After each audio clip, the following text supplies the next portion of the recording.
아멘. 교회가 처음 세워진 이후에 그 성전 입구에서 그 지체장이죠. 육신적 장애로 일어설 수 없던 사람이 앉아서 구걸하던 사람에게 베드로와 요한이 예수 그리스도의 이름을 전하고 그로 인하여서 첫 번째 기적이 일어나 그 사람이 일어나 걷고 뛰는 기적이 일어났습니다. 이 첫 번째 기적을 통해서 교회의 적재성, 교회가 나아갈 방향성을 제시하는 중요한 사건이 됩니다. 성전 앞에서 구걸하던 사람은 선천적 장애를 가진 자입니다. 태어나서 한 번도 일어서 본 적이 없는 사람입니다. 얼마나 불행합니까? 그러나 그 장애보다 더 안타까운 것은 그 장애로 말미암아 제한되어지는 삶입니다. 그래서 그로 말미암아 부정적인 것으로 길들여지는 삶이 더 불행이라는 겁니다. 자칫하면 자신이 가진 장애로 말미암아 실망이 또 절망이 찾아와서 왜 나에게만 이런 일이 생기는가 라는 한탄과 원망과 상처와 그것이 조금 더 깊어지면은 뭐라고 특정 대상을 할 수 없는 분노가 자리 잡을 수 있는 것입니다. 그러다 보면 매사가 할 수 있다는 긍정적 생각보다는 나는 해도 안 돼라는 부정적 생각으로 자리 잡을 수 있는 것입니다.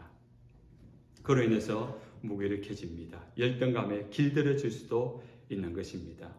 그것이 육신적 장애를 가진 것보다 사실 더 불행해지는 것입니다. 정신적 장애, 더 깊어지는 이유인 것입니다. 성전 앞에서 평생 구걸하며 살아온 이 사람의 안타까움은 내일에 대한 기대가 없이 오늘을 그냥 하루하루 살아내야 된다는 겁니다. 어제 살았던 삶이 오늘 변함이 없고 오늘 이 삶이 내일 별로 달라질 바가 없는 게 예상되지 않습니까? 오늘 본문이 이 사람은 나이가 40이라고 나중에 성경에 밝힙니다. 지난 40년 동안 살아온 삶의 하루하루가 똑같았다는 겁니다. 그러니까 내일에 대한 기대감이 없이 오늘을 사는 것, 소망 없이 오늘을 살아간다는 것, 어떤 기대감 없이 오늘을 살아간다는 것, 좀 비슷한 감정들을 우리가 느껴보지 않았습니까? 뭔가 기대감 없이 그냥 디프레스돼서 우울하고 좀 낙심되고 그런 가운데 살아갈 때 그 하루하루 살아가는 게 얼마나 힘이 듭니까? 정말 그런 인생은 좀 불행해 보이는, 스스로가 볼 때 불행해 보인다는 겁니다. 날마다 나아지는 것 없이 그 사람은 죽어가고 있는 인생입니다. 살아있으나 죽어가고 있는 인생. 근데 사실 그 사람만 그렇습니까? 우리 모두가 그렇지 않습니까? 우리는 이 땅을 살아가고 있지만은 사실은 우리는 죽어가고 있는 것입니다. 죽음이라는 결론 앞에서 여러분 다른 해법, 다른 방법, 다른 생각을 가진 분이 있습니까?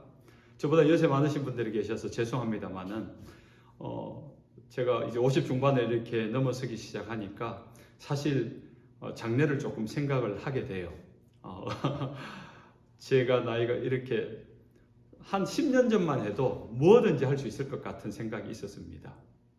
그래서 70, 80, 90이 되어도 이렇게 할 것이다 했는데 웬걸요? 50을 넘어서는 순간부터 체력적으로 확 다운이 되더라고요. 마음 먹는다고 될 수 있는 건 아니겠구나. 50 중반에 이르면 60에 들었으면 더 떨어질 텐데 70에 건강하게 걸어 다닌다는 것은 참 복이다. 그래서 이렇게 70 되신 분들, 우리 한승희 집사님 70이 넘으셨는데 막 패기가 열정이 넘치는 거 보면은 참 부럽습니다. 내가 저 나이가 되면 저렇게 할 수 있을까? 우리는 날마다 사실은 죽어가고 있는 겁니다. 죽음이라는 결론을 비껴갈 수 없습니다. 모든 인생이 그렇습니다. 그런데 하나님의 뜻은 다르다는 것입니다. 하나님의 뜻은 우리의 인생이 죽음이 아니라 생명이기를 원한다는 것이죠.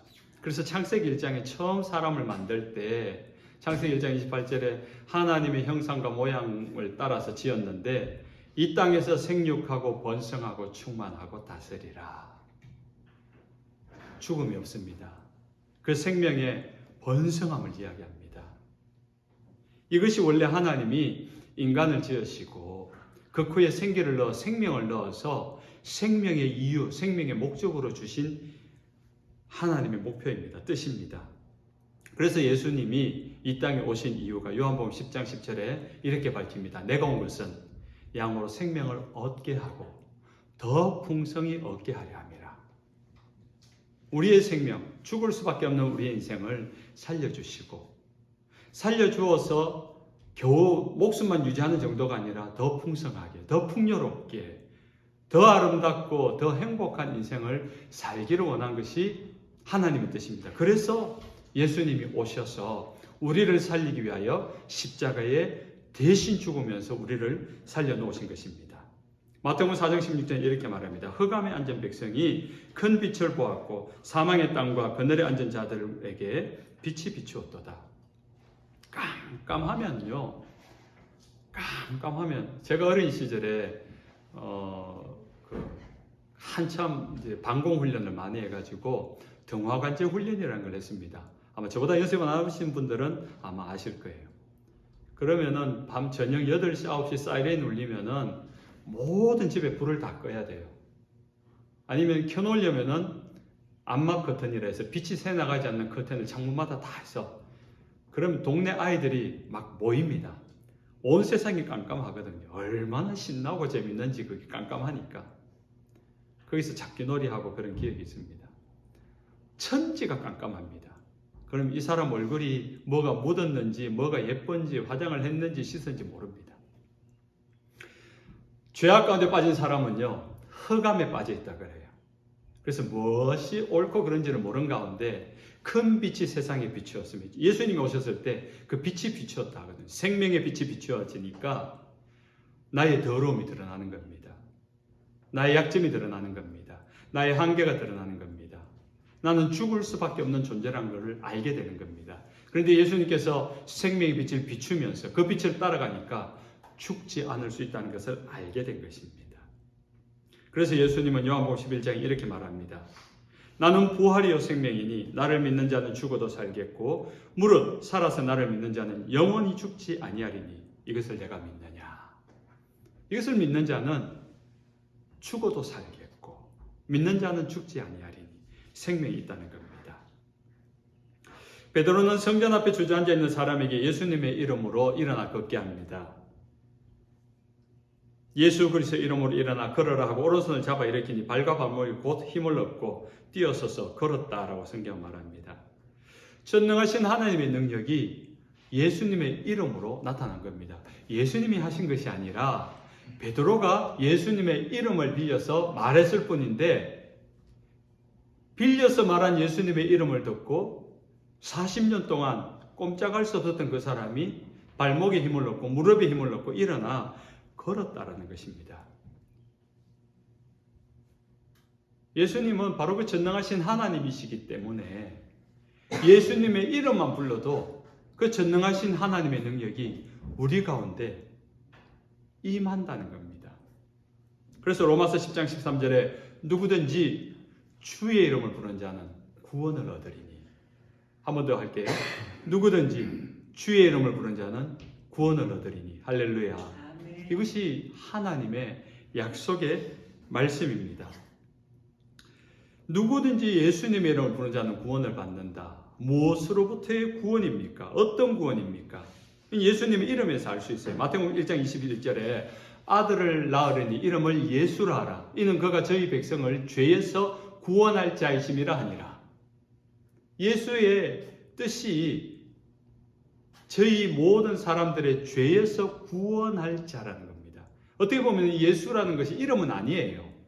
예수라는 그 단어의 뜻이 이는 사람들의 죄에서 구원할 자, 바로 그 사람, 그분, 우리를 죄에서 구원할 구원자로 오신 그분이라는 뜻입니다. 그래서 우리가 예수님이라고 부르는 순간 나를 죄에서 구원하실 분, 이런 뜻이에요. 그래서 예수 이름을 부르기만 해도 죄에서 구원을 받는다는 것입니다. 그래서 구원이라는 것은요, 죄에서의 구원이 핵심이에요. 구덩이에 빠져서 건져내는 것도 구원이고, 어려움에 빠져있는 사람이 그 위기에서 벗어나는 것도 구원인데, 예수님이 오셔서 우리에게 행하신 그 구원이라는 것은요, 딱 한 가지, 가장 핵심적인 것, 죄에 빠진 우리를 죄에서 건져내는 거예요. 나는 별로 죄를 지은 것 같지 않은데, 저 사람은 법 없이도 살 사람인데, 우리 주변에 그런 사람 많잖아요. 아마 지금 여기에 모여있는 분들이 대부분 그런 삶을 사는 분이라고 제가 아는 바로는 그렇습니다. 정말 여러분 법을 잘 지키고 다른 사람한테 나쁜 말조차도 못하고 해코지 못하는 그런 삶 사셨잖아요. 그런 성정이고 그런 마음가짐이지 않습니까? 그런데 여러분을 향하여 성경은 죄인이라 그래요. 여러분이 죄인인 증거가 무엇인지 지금부터 알려드릴게요. 일단 죽는다는 것. 난 죽지 않을 것 같아요. 죽는다는 자체가 죄 때문에 죽는 겁니다. 여러분이 슬픔을 느낀다. 여러분 아픔을 느낀다. 여러분 후회를 한다. 누군가를 미워한다. 내 안에 우울감이 생긴다. 화가 난다. 분노가 일어나고 정오가 생기고 섭섭하고 무서워, 두려워요, 공포감. 이 모든 것들이 죄에서 시작된 겁니다.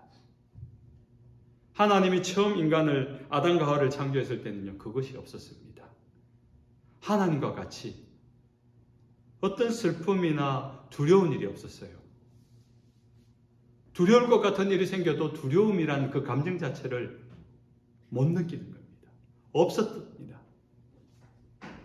그런데 마귀로 말미암아 죄를 짓고 나니까 그 죄로 말미암아 시작되어지는 모든 감각기관이 변질이 됩니다. 오염이 됩니다. 죄로 오염이 되어지니까 우리를 괴롭게 만들고 고통스럽게 만드는 불안, 초조, 슬픔, 미움, 증오, 분노, 복수, 살인, 우울감, 안 해도 될 걱정을 하게 되는 겁니다. 그것이 모든 것이 죄로부터 오는 거예요. 그래서 예수님이 이 땅에 오셔서 하신 일은 우리의 죄를 해결해 주러 오신 거예요. 저희 어머님이 5년 전에 수술을 하셨습니다.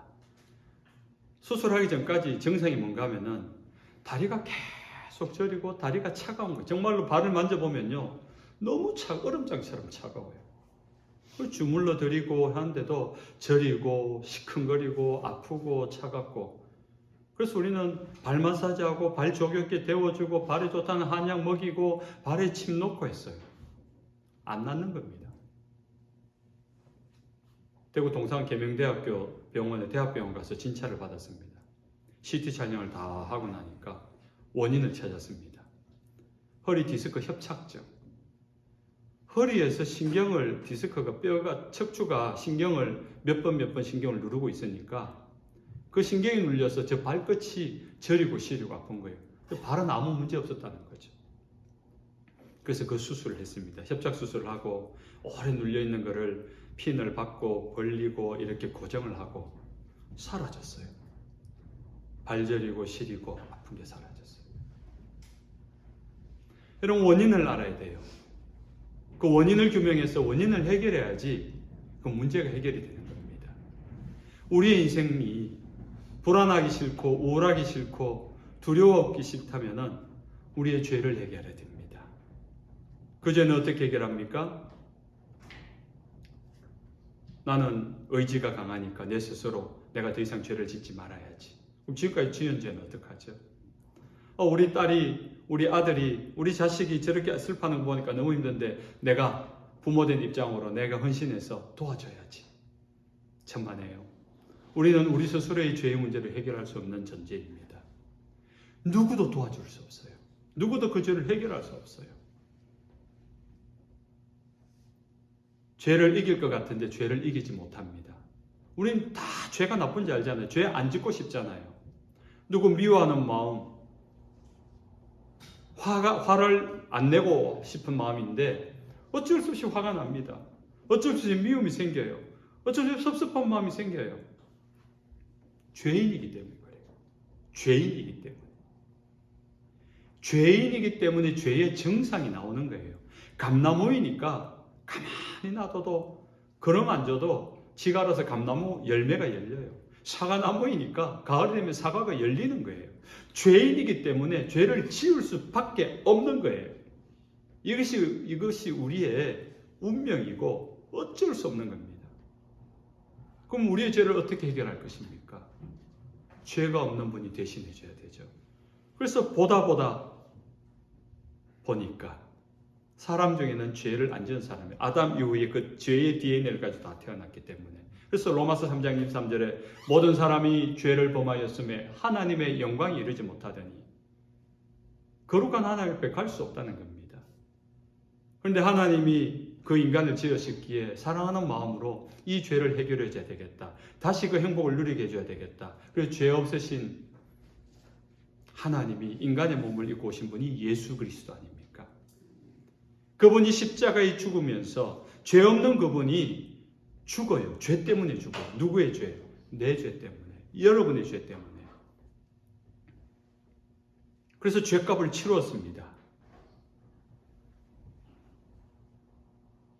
어떻게 예수님 한 분이 죽음으로 우리 모든 인류의 죄가 용서받나요? 이 가치의 차이라고 할 수 있습니다. 사람 한 사람의 생명과, 예를 들어 죄송합니다. 좀 지저분할 수 있겠지만 바퀴벌레 1억 마리의 생명과 바꿀 수 있습니까? 없는 거예요. 성경은 종종 벌레 같은 너 야고바 이렇게 이야기합니다. 우리 인간의 하나님의 존재 가치에 비하면 벌레만도 못한 존재이죠. 그런데 벌레만도 못한 존재를 위하여 하나님이신 그분이 잔인하게 죽음을 당했다는 것입니다. 그래서 누구든지 그 예수님, 죄를 위하여 십자가에 죽으신 그 예수님을 믿기만 하면은, 그 예수님을 부르기만 하면은 우리는 구원을 받는 것입니다. 한번 불러볼까요? 예수님, 나의 예수님. 여러분이 힘들 때, 어려울 때, 또 마음에 너무 못 견딜 감정이 밀려올 때 예수님 도와주세요. 예수님 구원해 주세요. 그렇게 한번 외쳐보시기 바랍니다. 주님이 응답하실 줄로 믿으시기 바랍니다. 예수님의 이름으로 일어선 사람은 걷기도 하고 뛰기도 합니다. 40년 동안 그냥 눌러붙었던 태화된 뼈, 경직된 근육들이 한순간에 풀려지고 힘을 얻고 일어나 걸었다는 겁니다. 그런데 더 큰 기적이 다음으로 이어집니다. 8절에 보니까 뛰어서서 걸으며 그들과 함께 성전으로 들어가면서 걷기도 하고 뛰기도 하며 하나님을 찬송하니, 이 사람이 40년 만에 일어나자마자 처음 한 행동이 성전을 뛰어들어가 찬송했다, 예배했다는 겁니다. 예배하려고 들어가고 있다는 겁니다. 왜 그랬을까요? 가장 먼저 일어섰으면은 나는 결혼을 했으면은 부인을 찾아갈 것이고, 결혼 안 했다면 부모님과 가족을 찾아갈 것 같은데, 이 사람은 일어나자마자 성전을 향해 찬송하며 나아갔다라고 이야기합니다. 하나님을 예배하는 것입니다. 왜 그렇게 하나님을 예배하는 걸까요? 이 사람은 평생 40년 동안 성전 앞에 있으면서 본 게 무엇입니까? 날마다 그 성전에 들어오는 사람들을 본 겁니다. 주저앉아 있는 사람 입장으로 볼 때는요, 자기 앞에 걸어서 성전을 들어가고 성전에서 나오는 그 사람들이 기적인 거예요. 나도 그럴 수만 있다면, 나도 저 사람들처럼 성전에 들어가서 저들처럼 찬송할 텐데, 이게 어느 순간 소원이 되어진 거죠. 여러분, 오늘 하루가 어떤지 모르겠지만은 오늘 아무 일 없어요, 별일 없어요, 너무 재미없는 하루예요, 이렇게 생각할지 모르겠지만요, 그렇게 별일 없이 재미없는 하루를 보내는 여러분의 모습을 보면서 누군가는 부러워하는 사람이 있어요. 나도 오늘 저렇게 아무 일 없이 별일 없이 정말 하루를 좀 보낼 수 있어 얼마나 좋을까. 병원 중환자실에 가면요, 그냥 하루를 지나는 게 고통인 사람이 있어요. 투약을 하면서, 치료를 하면서, 수술을 하면서 깨어나지 못하는 혼수 상태에 있는 사람도 있고, 그 혼수 상태에서 기다리면서 밖에 대기실에 있는 보호자들은 살아 만나라. 깨어 만나라. 그것이면 족하다. 숨만 붙어 있어라. 그런 사람이 볼 때는 그냥 사지 멀쩡하게 걷기만 해도 우리는 누군가에게는 기적인 겁니다. 우리가 일상을 평범하게 살아간다는 것은 누군가에게는 기적인 겁니다.